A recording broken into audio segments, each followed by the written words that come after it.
வணக்கம் மக்களே. 117 சீட் வேணும், 2.5 வருஷம் முதல்வர் பதவி வேணும் இப்படின்னு இபிஎஸ் கிட்ட டீல் பேசிருக்காரா விஜய்.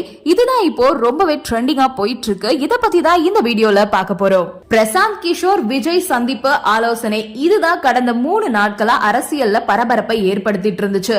விஜய் கட்சி தேர்தல் வியூக வகுப்பாளரா PK நியமிக்கப்பட்டிருக்காரு அப்படின்ற செய்தி பரவிட்டு இருந்துச்சு. பிரசாந்த் கிஷோரை சந்திச்சிருக்காரு தமிழக வெற்றி கழக தலைவர் விஜய். சுமார் 2.5 மணி நேரம் இந்த சந்திப்பு நடந்திருக்கு. PK இப்போ ஐபேக்ல இல்ல, இதனால அவரு கட்சி தேர்தல் ஆலோசகரா வர மாட்டாரு, ஐபேக்கும் வராது அப்படின்னு தான் எல்லாம் நினைச்சிட்டு இருந்தாங்க. திமுகவை வீழ்த்துறதுதான் உங்க லட்சியம் அப்படின்னா அதிமுக கூட கூட்டணி வைங்க, தனிச்சு போட்டிட்டீங்க அப்படின்னா கணிசமான வாக்குகளை உங்க கட்சி வாங்கலாமே தவிர வெற்றிக்கான உத்தரவாதம் கிடைக்காது. வெற்றி இல்லாத எவ்வளவு வாக்கு வாங்கினாலும் அதுல பயனே கிடையாது. ஒருவேளை நீங்க தனிச்சு போட்டிட்டு திமுக ஆட்சியை தக்க வச்சுக்கிட்டாங்க அப்படின்னா அடுத்த 5 வருஷத்துல உங்க கட்சியை சின்ன பின்னமா ஆக்கிடுவாங்க திமுக அப்படின்லாம் யோசனை தெரிவிச்சிருக்காரு PK. இப்போ அதிமுகவும் தாவேகாவும் பேச்சுவார்த்தை நடத்திருக்காங்க, அது ஒர்க் அவுட் ஆகல. அதிமுகல நிறைய பிரச்சனைகள் இருக்கு.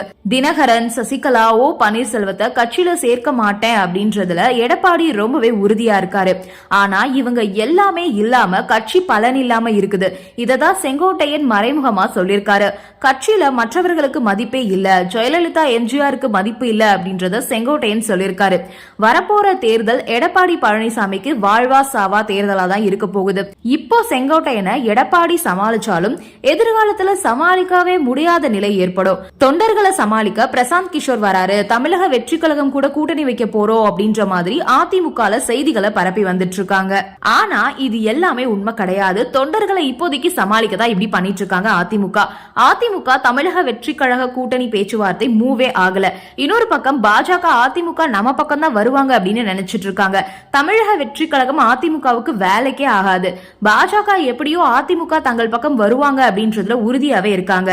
அதிமுகவும் எப்படியோ பாஜக பக்கம் தான் போக போறாங்க. தமிழக வெற்றி கழக கோரிக்கைகளை அதிமுக ஏற்கவே முடியாது. தமிழக வெற்றி கழகம் சில கோரிக்கைகளை வைக்கிறாங்க, அது எல்லாம் அதிமுகவுக்கு தகுந்ததாகவும் இருக்க போறது கிடையாது. ஏன்னா 117 இடங்களை தமிழக வெற்றி கழகம் கேட்டிருக்காங்க. பாதிக்கு பாதி இடங்கள் கேட்கிறாங்க. 2.5 வருஷம் நாங்க ஆட்சி, அதுக்கப்புறம் 2.5 வருஷம் நீங்க ஆட்சி அப்படின்ற மாதிரி அதிமுக கிட்ட தமிழக வெற்றி கழகம் டீல் பேசிருக்காங்க. நாம சமமான பலம் இருக்கக்கூடியவங்க அப்படின்னு தமிழக வெற்றி கழகம் நினைச்சிட்டு இருக்காங்க. பிரசாந்த் கிஷோர் சொன்னதை வச்சு இப்படி செய்யறாங்க. தமிழக வெற்றி கழகம் முதன்மை சக்தி அப்படின்னு பிரசாந்த் கிஷோர் சொல்லியிருப்பாரு போல. அதனால 2வது பவரா மாறிட வேண்டாம், முதன்மை பவராவே இருப்போம், பாஜக மாதிரி மாறிட வேண்டாம் அப்படின்னு தமிழக வெற்றி கழகத்துக்கு பிரசாந்த் கிஷோர் சொல்லியிருக்கிறதா தகவல் வெளியாயிருக்கு. நன்றி, வணக்கம்.